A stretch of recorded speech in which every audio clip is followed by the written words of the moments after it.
Great pleasure to introduce Melissa Clark Reynolds to you all. I've had the opportunity to get to know Melissa over the past few years since her appointment as Beef and Lamb New Zealand's first independent director. She's a huge advocate for women in business, which I can personally attest to, and she's an inspiration to so many. Melissa became a foresight practitioner and professional director after 25 years experience as a technology entrepreneur and CEO of a number of technology companies. In 2015, she was awarded the Order of New Zealand Merit for her services to technology and sits on the boards of Radio New Zealand, Jazzmax Architects, Beef and Lamb New Zealand, Little Yellow Bird, and Kiwi Insurance Limited. Busy lady. Melissa, who's a self-confessed geek, is an eternal student and was the youngest woman to attend university in New Zealand in 1980. Fun fact. Since then, she's gained qualifications from MIT, Cambridge University, Stanford University, and the Institute for the Future in Palo Alto. In 2007, she was the first New Zealander to train with Al Gore as a climate project presenter, and she trained with Clayton Christensen with his approach to disruptive innovation through Harvard. Melissa has also twice been part of the Tihono Primary Sector Boot Camp at Stanford University. I always enjoy listening to Melissa to speak. She provides so many new ways of looking at the world, and we're very grateful to have her sharing her thoughts with us today. So without further ado, I'll hand over to Melissa and we'll take questions at the end. Oh, well, kia ora mai tātou. I'm so happy that this event is here and that we're all able to do it together. So I'm going to share my screen. I promise that I'm not going to go on and on with massive amounts of PowerPoint. But what I thought I might talk about today is a bit about how I think as a futurist.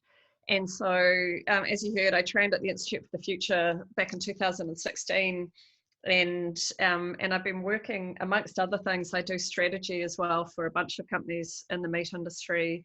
I work with Katahi, I work with Biosecurity New Zealand, I work with Assure Quality as their strategist. So I'm always sort of out in the future and thinking about what might be coming at us. And this is a woman I really admire, Jay McGonigal, who I did a course with recently, because while I was in lockdown, as you heard, I'm an obsessive student. So I took the opportunity to do another course. And what I really loved was this question of, do you want to know how you will die? And actually they asked specifically both, would you like to know how you'll die and when you'll die? And what I thought was fascinating is only 1% wanted to know everything. So 87% of people actually didn't really want anything. They just wanted to carry on without thinking about how that might be at all. And only 12% kind of were like, give me a bit of a hint, but I don't want the full detail. And so part of this is interesting because in some ways we think we want to know the future, but actually quite often we don't want to know the future. We just sort of want some hints, or in fact, we're quite happy wandering along in our bubble. And that can make it quite tricky when you're someone like me, where my job is to be thinking out into the future all the time. I'm always thinking, next year, 5 years, 10 years, 50 years out. And with that comes at times quite a lot of disagreement with people, because they really often think that the future will be exactly like it is now. And also, if things are going to change, we accept that they might be going to change, but we really don't necessarily want to know what that change might look like. So one of the things that I look for is that I look for what are called signals. So a signal is like a small innovation or a disruption that can turn into something. So I'm looking for things that are way earlier than a trend. And so if we think about things like the Impossible Burger, I started getting interested in that 5 years ago, and it's definitely, by the time it's on Air New Zealand's flight, it's a trend. And I've almost sort of lost interest by the time it's a trend. I'm really looking for the things that are just tiny, that may or may not turn out to be something. And I love this idea from William Gibson, who's a sci-fi writer. And what he says is the future's all around us, it's just not evenly distributed. And so if you think about a lot of the things that we do in our daily lives that seem very normal now are evenly distributed, but in the past they weren't very common. So one of the ways that as a futurist we work is that we do what we look back to look forward. And so, I was looking at something recently and I thought, I wonder who invented the plow. you know, and I know, random, right? So it turns out that 2,500 BC, the Babylonians invented the animal-led plough. And in order to have the plough be led by an ox, they had to actually invent a metal tip that went on the plough. And prior to that, when humans drove ploughs themselves, they were all just wood. And so it was the Babylonians who came up with this metal that attached to the plough. But it wasn't until the 1800s that John Deere, and it turns out there actually was a guy called John Deere, and he was a blacksmith, he came up with the steel plough. And that's his prototype that you can see in that picture on the top right. And once they invented a steel plough, it could not just withstand the energy that came out of an animal using it, but actually you could attach it to a machine. So you could attach it to a tractor. But it took, you can see, it took like almost 3,000 years to get from that first real innovation on the plough to the metal plough. And then what I found really interesting is that more recently, a couple of things turned up in my signals box. So those are two things from the past. Two things that are sort of in the future was in 2017, I saw an article about Ukrainian hackers selling software to American Midwest farmers. And I thought that was kind of interesting. And of course, now we know they were also probably hacking the election at the same time. But what they were doing is that John Deere now doesn't want to sell tractors. What they want people to do is to basically lease their tractors off them and either pay per acre for how much you use them or pay, like, lease the equipment. And so what they do is that these John Deere tractors are highly autonomous. John Deere has mapped almost all of US farmland now by drone and can drive tractors out of offices and office blocks pretty much anywhere. And also what happens is that the tractors, if they need any repairs or anything, the tractor itself sends a message back to John Deere saying, hey, I need a manifold replaced or I need a new tire. And John Deere dispatches someone to come and fix it. And a lot of farmers were feeling resentful because they wanted to just fix it themselves. And so they were paying Ukrainian hackers to hack John Deere's software so that it didn't send John Deere the message that it was after.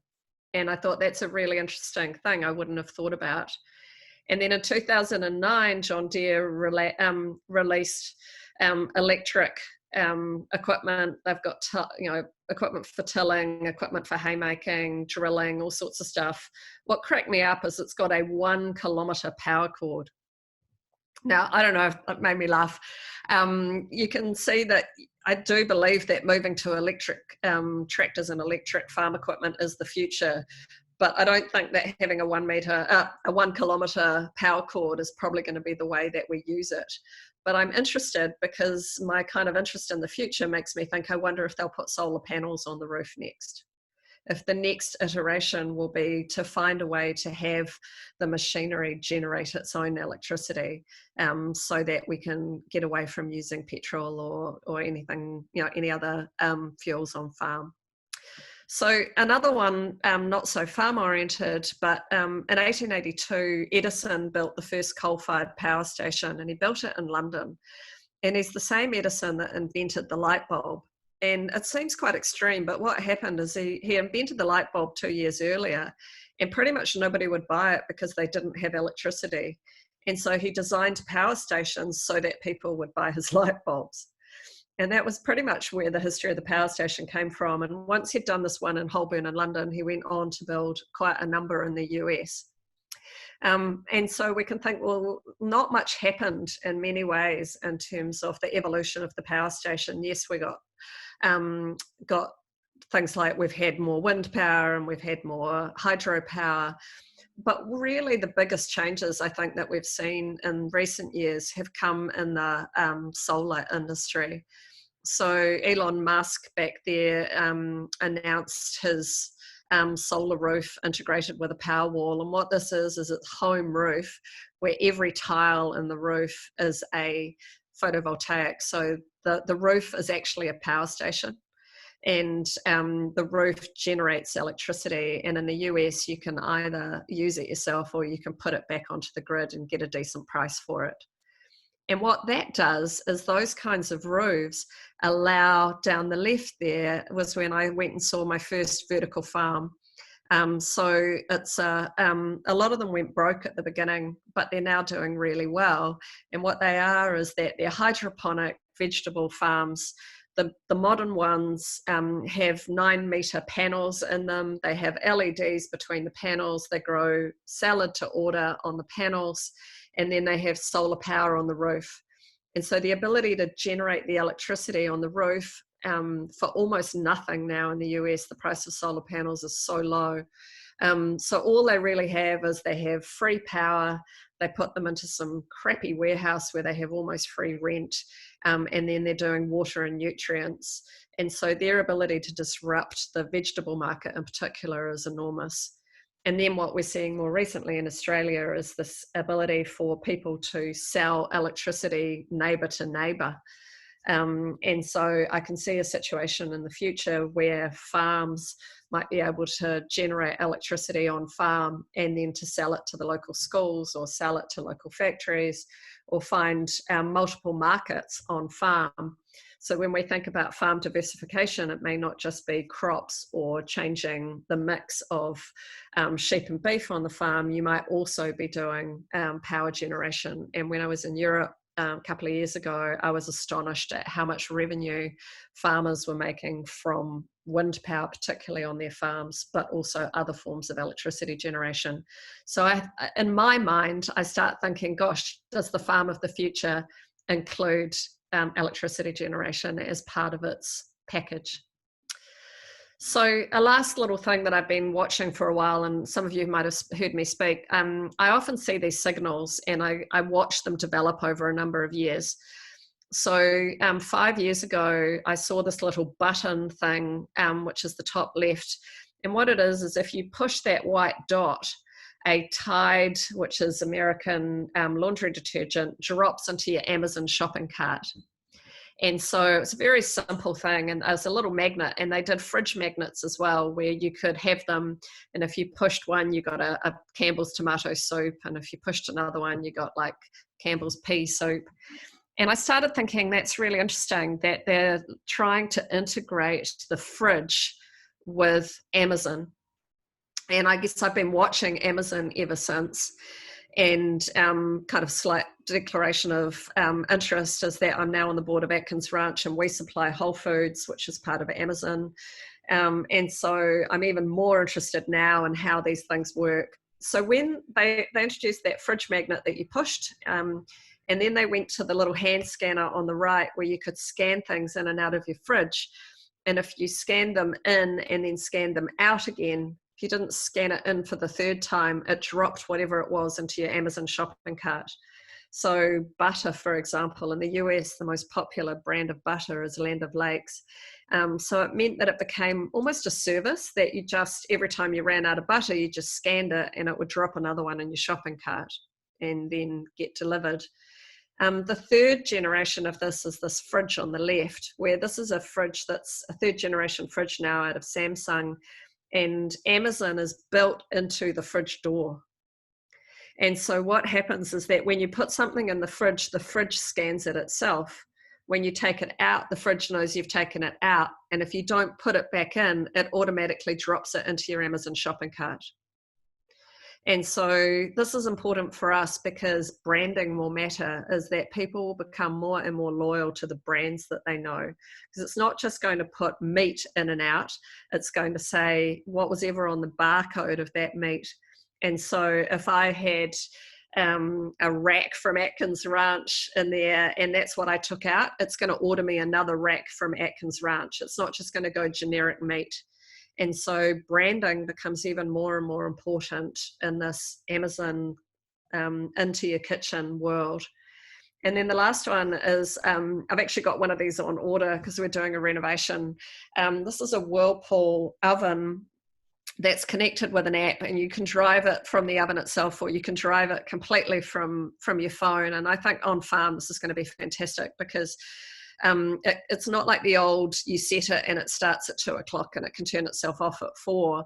This is fully programmable from the phone. So if I drop a recipe in, it will read what the recipe says. And so I'm a terrible pavlova maker because I always forget that I was supposed to turn it down, or, this will actually read the recipe without me programming it and say, gosh, it's at one heat for 10 minutes, drop it down to another heat for the next hour. So it reads it from the recipe. And I can see a time, which is not going to be far off, where the phone, the oven and the fridge are all connected. And so I'm looking forward to the day where my phone can tell me what recipes I can cook based on what's in my fridge, and then tells the oven how to run that recipe when I put it in, and then I go out into the garden for the day or whatever it is. So I can see that becoming something that is really highly likely. Now, I'm not hearing anywhere that it's under development, but because I've been watching this pattern for 5 years, that's where I think that one's going. So I'm going to talk really quickly now about COVID-19. So I spend a lot of my life thinking, as you can tell, and I read a lot and I subscribe to a lot of newsletters. And so on the 31st of December last year, I sent one of my clients an email, and it went, "Oh my God, we're in the shit."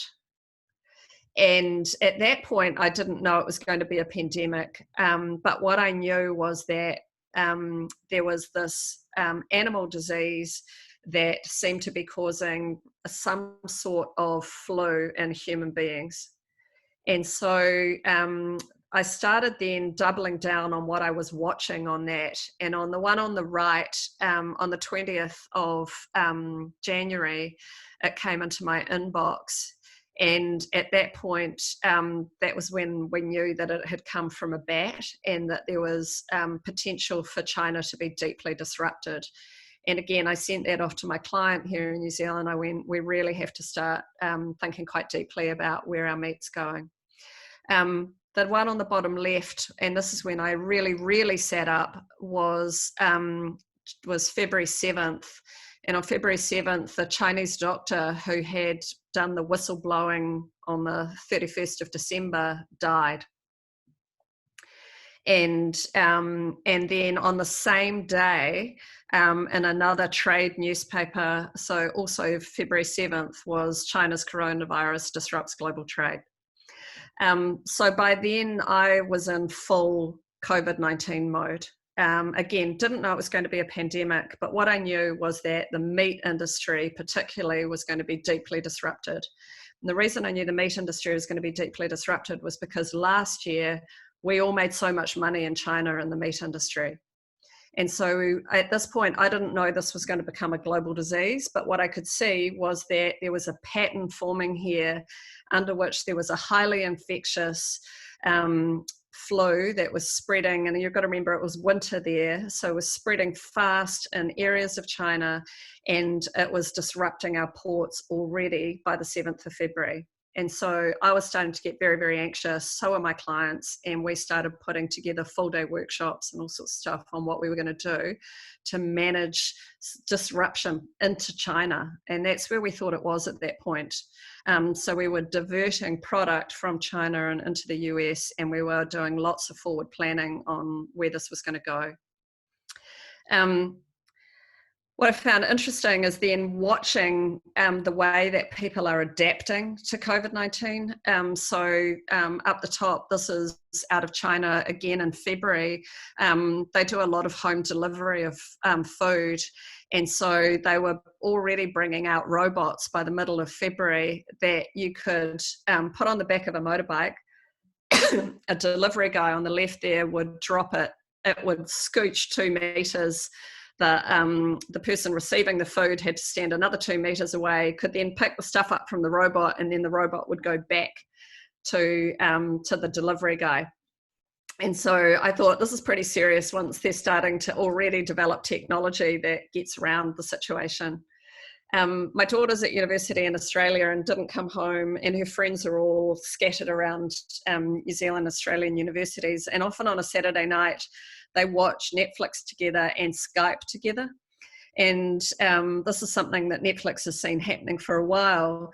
But because of coronavirus, more and more and more people have been doing that. So they can see that multiple people are watching the same movie almost at the same time. And then they know they've got Skype open as well and they're chatting. And so, well, now it's been Zoom. So Netflix released a version of that of Netflix into Europe where you can synchronize your starts, because the problem of course is that you've got 5 girls all watching the same movie but they all press play at a slightly different time, so they're also hearing slightly different things through the Zoom or the Skype. And so Netflix found a workaround to that. The top right is something I've been talking about for a while, is what's called cloud kitchens, which is in the US. We've seen a growth of, because of Uber Eats, we've seen a growth of not restaurants, but kitchens that are available for Uber Eats people to use to create food. So they're never going to sell it directly to the consumer in a restaurant. They are creating very high quality takeout food, and they just want to lease kitchen space to do that. And I think this is going to boom from now on. I think we're going to see a lot of disruption in the restaurant industry, which is a big problem for us in the meat industry because so much meat is sold through restaurants, particularly in the US. But we will see this growth of takeaways, and it will replace some of the meat sales that we're not going to make into restaurants. And then at the bottom right, some of you have probably been to like virtual drinks by now. We've been having virtual dinner parties every Tuesday night with a bunch of mates. I'm going to after work drinks tonight with one of the companies I work with. We've been having quarantinis, which is like martinis under quarantine with friends. And so these guys are a beer company who have opened 120 new bars that are all online. And you can see they've all got different Zoom backgrounds. You can you get a box of their beer delivered to your house, and then on the Friday night you drop into whichever bar you like, and you can go on a virtual pub crawl. And theoretically you could get to all a couple of 120 bars if you want. But it's been a really interesting way for them to continue to brand things. And I'm surprised we haven't seen that in the meat industry, where we haven't seen people doing virtual dinner parties or everybody eating a steak night or something. But I think some of that is coming. A couple of things that I'm currently monitoring around coronavirus. So the top left there is Tyson. Tyson is the biggest producer, a meat packer, so meat processor in the US. If you haven't been watching, there are now probably 10,000 infected meat workers in the US. One plant alone had over 900 of their staff test positive. We've had over 20 meat inspectors die, and we've had in the hundreds now of meat workers die. So in the New Zealand meat industry, we've been paying a lot of attention to this. Their health and safety is nothing like ours, and their relationships with their workers are really nothing like ours. So, but we're watching this very closely because it has a major impact on supply in the US. And so obviously meat production in New Zealand is down a little because we're putting spacing into our plants, but in the US it's down because they refused to close, and they got Trump to declare it an essential service, and basically the staff couldn't refuse to come in. So what they're doing here now is that every staff member at a Tyson plant has to have a swab before they come to work every day. Now, of course, they're not getting the results back that day, so they might well be infectious, but that's sort of, they're doing that. It's having quite an impact on their production abilities. Bottom left, I've been watching the ports every day. New Zealand product goes through LA, Philadelphia and New York quite markedly, and so we've got backup plans. So you should know that we have got massive backup plans for how to get product into Houston or get it into North Carolina or get it into other ports. On the top right, one of the ways that the government in the US is dealing with this is that they continue to stockpile meat. So the US government currently has 957 million tonnes of beef stockpiled, and is continuing to buy beef, pork, chicken. They don't buy lamb, and stockpiling that. And so even though on one hand we've got this issue where the processors are down, the US stockpiles of meat are now at an all-time high. And it's one of the ways that they stimulate the economy, and it's one of the ways they keep meat prices high in the US. And then the bottom one that I've been keeping an eye on for a while is just that as we have less imports coming to New Zealand, we have less containers coming. And so people like Katahi are keeping a really good eye on how we keep enough containers coming to New Zealand so that we have got containers for our meat to leave in. But these are all kind of areas that I'm currently monitoring, you know, pretty much a few times a day. Couple of last slides and then we'll stop and have a bit of a conversation, but I'm a numbers freak, so these are some of the stats that I've been following. So that yellow line is a bit of a worry for farmers in the US, and the yellow line there is the average price for live cattle. So this is cattle going to the works, and you can see the red line is the 2009 price and the blue line is the 3-year average. So what we're expecting to see at the moment is that US price has been depressed all year and is not, even though it might have a small uptick in May, I'm picking that the return to farmers in the US is going to be really low. So we've got a weird thing at the moment where the actual price to the consumer is at an all-time high, and the price of the live cattle to American farmers is pretty much at an all-time low. And so the meat companies are making a killing at the moment in the US. And it's just sort of worth keeping a good eye on.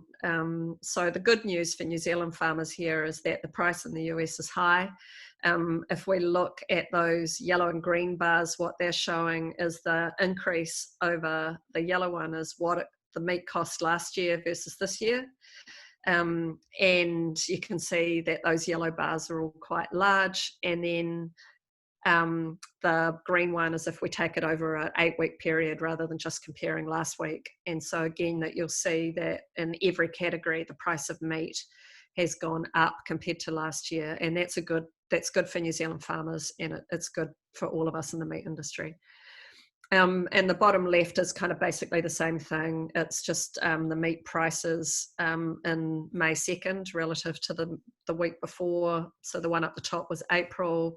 And then the last one that is interesting to me is the number of cattle slaughtered. So the red line again is 2019, and you can see that impact, that sudden decline in meat slaughter in the US. So on one hand, you might think that that could lead to shortages. I'm suspecting what it's going to mean is that the US is going to start releasing some of that frozen product that the government's got stored. And so again, I think that we're probably still going to see high prices, and we're going to see those decent prices in the US maintained for quite some time, and particularly if we can put chilled product in. So chilled product is always a higher value than frozen, and all of that meat that the US has got stored. So remember, that's almost a billion tons of beef. That's going to have to go out frozen, and I suspect it's going to have to go out largely as grind. So we are going to see, I think, high prices maintained for quite some time because of the scarcity. So that's good news for us. So that's me. That's what I do as my day job. I read a lot, I think a lot. I try to work out what's worth watching, and then I try to make up a really good story around it. And then I'm constantly testing myself to see whether that story plays out. So I'm going to hand back. I'm going to stop sharing, and I'm going to hand back to, I don't know, to Leanne, am I? Yeah. Thanks, Melissa. That was great. I feel like I'm inspired. I feel like our next Meat Business Women event should be like a virtual dinner party. Yes. Who wants to sponsor? No, that's fantastic. There's some really interesting points in there, particularly around signals versus trends. Really fascinating, just that whole digital piece and how that's kind of coming out, you know, whether it's entertainment or food or, yeah, so really, really fascinating. We thought we'd take some questions. So I'm not sure if we have some down below. I already have a few that have sort of been popped through to me just on the side. I guess one of those questions, Melissa, is you know, we've kind of got a lot of goodwill that we've sort of built up over the last 6 weeks globally, with brand Jacinta a little bit as well, and also locally. And so, you know, what do you think the biggest opportunities are for us in terms of the priority as a meat sector? What do you think we should be jumping on? Or I think we should be jumping on. I think we do have a great reputation, and I think it's really easy when you farm in New Zealand not to realise that like the rest of the world doesn't farm the way we farm. And I think we don't make enough of telling the story of how good our production processes are, particularly. So I think there's a couple of things. I think there actually is a story that I didn't realise was there, which is around our health and safety on plant. So food safety, health safety. I know this is going to sound weird, but this whole pandemic is a food safety crisis, right? It was caused by a food safety failure. And so I think that there's going to be some real pushback from consumers around food safety. And I think we've got a great story to tell around safety of our workers, safety of our plants, animal welfare on farm. Traceability is going to become even more important than ever before. So I think people are going to want to know ever more where their food came from. And I think in New Zealand, we've got a great story around our, you know, no GMOs. We've got a great story around lack of hormones and so on. And I think it's a really good time for us to double down on food safety and food quality and ethics, because that's what the world wants. And you know, what I would say is that under times of stress, people revert to comfort food, and meat is comfort food. And so we're seeing this huge increase in sales globally of meat. And I think, again, like if we can reassure people that the meat that they're eating has been ethically produced, that it's not damaging the environment and so on, I think that's where our biggest opportunity is. And fresh, of course, you know. Yeah, no, that's great. And something that you had said as well about, you know, the way that the US is perceived as treating workers, and, you know, how are we being perceived about treating workers? So that ethics piece is actually bigger than the animals as well. It's actually everyone in the industry. It really is. And I hadn't kind of put the processor into that picture quite as clearly until now. And when I see the difference between the way the US has behaved and the way that we've stepped up and put PPE in and put distancing in and changed the way we do our shifts across the processes, I'm just incredibly proud of it. Yeah, no, that's great. Thanks. Okay, I've got a question here. Those high beef prices in the US aren't really being reflected in beef prices here. How do we get meat companies to get those returns back to farmers producing this great product? Or, you know, where are the returns and where are they sort of landing? Yeah, I think the tricky one at the moment is that those beef prices are high, but at the same time, our costs of getting it there are high. So if we think about, we're having to do quite a lot of air freight out of New Zealand at the moment, and we're paying a lot for that air freight, you know, and I know there's some government subsidies on it, but air freight's costing an enormous amount more than it ever used to. So I think it's a really great question, and I guess it helps if you either are close to your your processor, or if you have a profit share with your processor. This is a really good time to be in that. You know, I know, again, so I probably know the Atkins Ranch, but for those people in the pool, they'll get to have a some say. They'll get a piece of the profit share. And I think that's really worth having a good hard look at which processes you're working with and how those relationships work.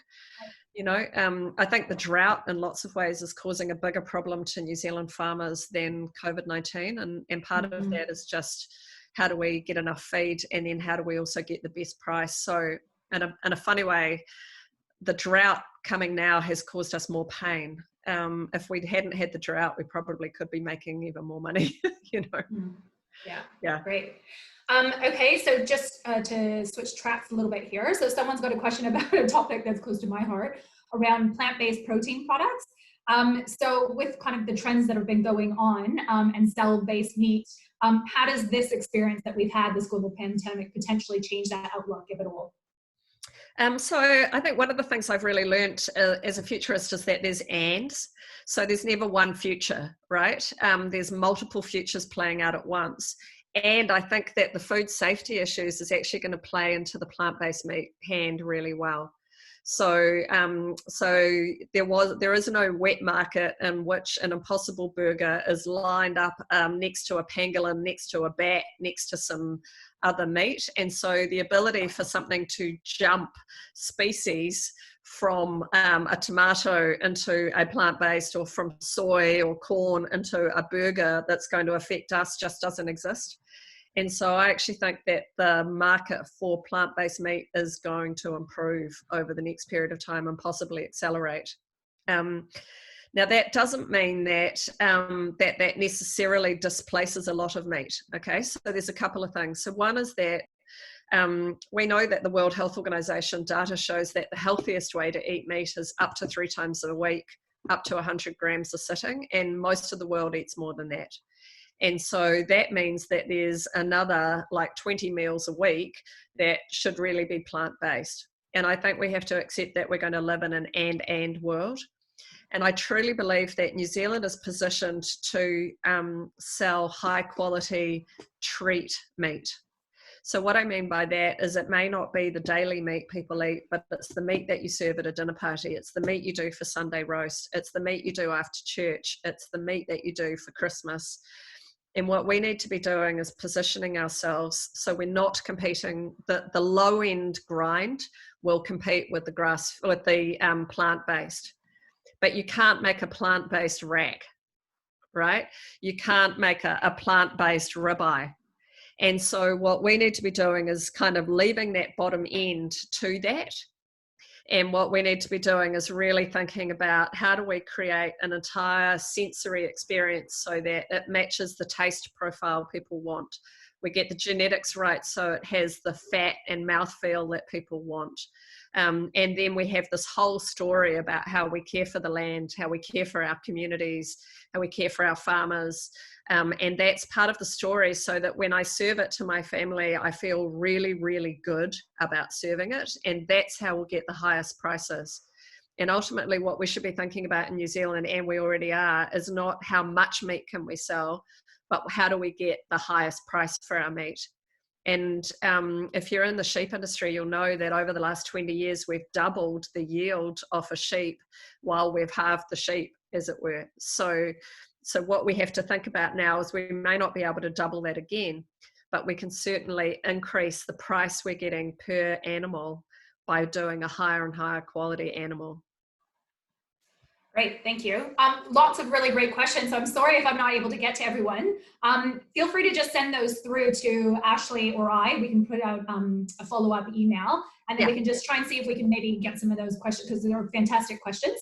So maybe last two, so another one maybe just around me, and then one just around you, Melissa, and just the work that you do. So will US government release frozen beef for grinding from their stockpiling depressed demand for New Zealand manufacturing beef? How do you think that might play out? I still think that the US is going to be slow to release that meat, and partly they're going to be slow to release that meat because they don't have as much capacity in the plants to grind it. You know, so they will release it, but I don't know. Like I'm watching it. Certainly I know that we're grinding a lot at the moment because the meat that would have gone to restaurants is having to get diverted into home supply, and it's not that easy to suddenly take what used to be a carcass going to a restaurant and then putting it into little packages, you know. So yeah, I guess I don't know the answer yet, but I'm watching it, and if you've got any insight on it, flick me a note, you know, or flick it through. You know, seriously, like I don't know everything, right? I'm just asking questions and trying to see patterns. So I think it's a really great question. And what's interesting to me is that a lot of the growth has been in the ground, and that's because people know how to cook it. Yeah. And so I think some of the work like we're doing around Taste Pure Nature and others is, and I think about people like First Light, who have put recipes on the back of their blister packs, like that kind of thing. I think we have to accept that we've got to teach our customers how to cook the meat that we're selling to them. We can't just sell them meat, and most people know how to use ground meat. And even in the lamb area, we're seeing a massive spike in the sale of ground lamb, because as ground beefs run out, they're willing to try ground lamb, but they may not feel as confident about taking a loin home.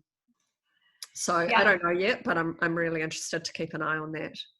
Yeah, great. So one last question, and then I'll just pass it to Ashley to quickly wrap up, because I know we're sort of a minute over time already. Someone asked, have you always been a future thinking person? How do you develop the mindset for this? And how do you deal with people who are resistant to challenging the status quo?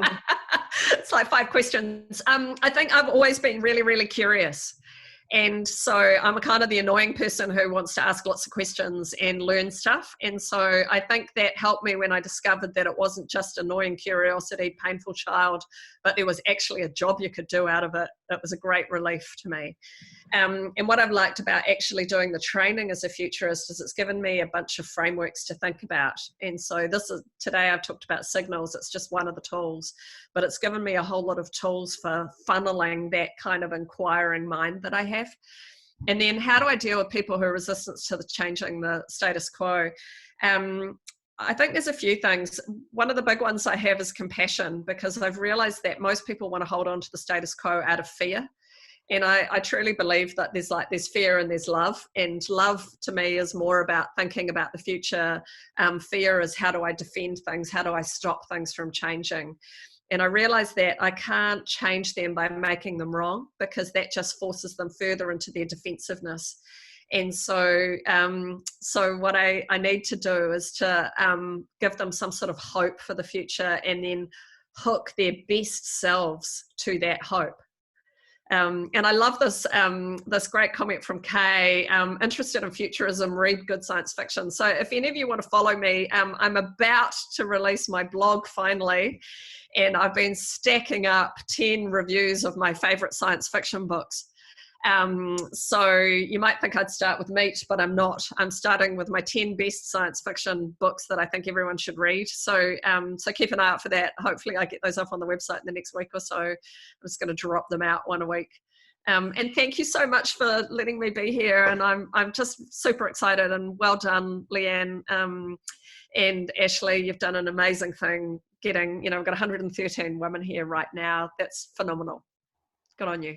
Great. Thanks, Melissa. Ash, is there anything else you want to say before we wrap up? Yeah, just once more, massive thank you to you, Melissa. I could listen to you for hours. Super excited to see that blog so I can get more insight regularly. And just a massive thank you to everyone on the call for getting involved. Really excited to build on the momentum of this call. So following this, I'll send out a link with the recording, so feel free to share that amongst your networks, and we will get our thinking caps on and work out what the next event is virtually, whether that's a dinner party we could explore, or another one of these sessions. Had a suggestion around the breakout rooms on Zoom, and just facilitating a little bit of closer conversation and engagement. So we probably will attempt to try and do that as well. So would love your feedback. Please feel free to drop me a line and just let us know how you think today went, or if you have any other ideas. And thanks so much for joining us. Thank you. Great. Thanks, everyone. Have a great weekend. Thank you. Enjoy level 2. Thank you. Bye. Bye. Hey, Leanne, you're going to grab the chat before we go, because we can't get it afterwards. I've got it. Yeah. Oh, good. Have you got it? Awesome. Love it. Yeah. Some good questions in there. Yeah. All right. Great. Bye. Bye.